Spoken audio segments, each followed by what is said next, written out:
Hey church, pastor's note time.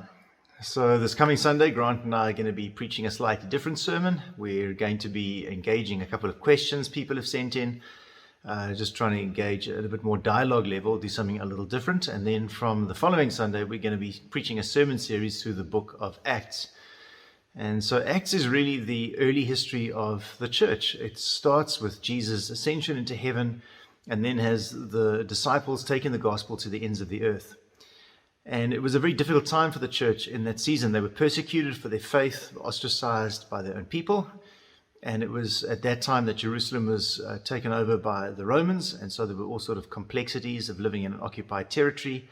And yet, in the most difficult of circumstances, the church gets scattered to the nations and the church just goes absolutely viral, just flourishes wherever it finds itself. And so in each of these cities, churches get planted, elders get trained up, and the gospel gets spread and people come to faith and they disciple generation after generation. It eventually finds its way down through Africa to Cape Town, and that's why you're listening to this video now. And so our hope is that in this very difficult season for us, both politically, economically, because of COVID, and for a whole bunch of other reasons, it's been very difficult for the church to be the church. Stability, all the things that gave our life substance have been shifted. And there's a huge amount of uncertainty, and yet somehow across human history, God has always used these seasons of great uncertainty to grow the church. And our hope is that God is going to grow his church in South Africa in this season, and particularly us in Protea Valley. And so we are shifting gears in a couple of ways. We're going to really press in on making disciples, and we're going to press in on creating distributed church. We simply cannot expect Sunday to be the sole place that people come. I think our viewing habits of church have changed, moved a lot more online for a lot of people. And so even when we go live, people are not going to always return to church. And the reality is that COVID may remain for a long time yet, and there may be other things in the future that prevent us from meeting. We cannot put all our eggs in one basket. And so what we see in the early church is this church scattered by God across the Middle East, and it just finds its root everywhere it finds itself.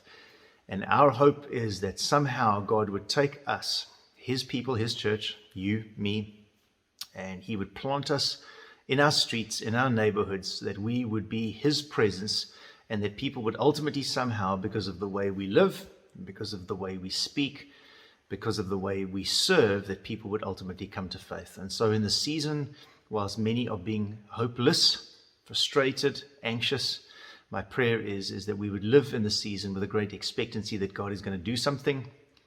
I pray that we would live as a people of hope, and when people ask for a reason for the hope that lives within us, we would give that reason, and it's one word, it's Jesus. It's only and always Jesus. He is the ancient rock of ages that cannot be shifted, who cannot be shaken. The Bible tells us he's the same yesterday, today, and forever. And my hope is that you would cling to him in the season. No matter how uncertain life may be, the gospel tells us that we can find our safety and our security in a God who is always present, who is always at work, who may not always deliver us from difficult circumstances, but who will walk with us through those circumstances, and that alone should give us hope. And so my prayer is that you'd live in that hope, and that you would take that hope into your streets, into your workspaces, into your homes, into the schools, and wherever God may put you as he scatters us across the city.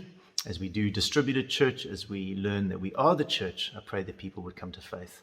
And so would you live with that expectant hope that God is going to do something profound in the midst of his church in Protea Valley in this season. God bless you. May his face shine on you. May you always carry the good news of the gospel to the ends of the earth.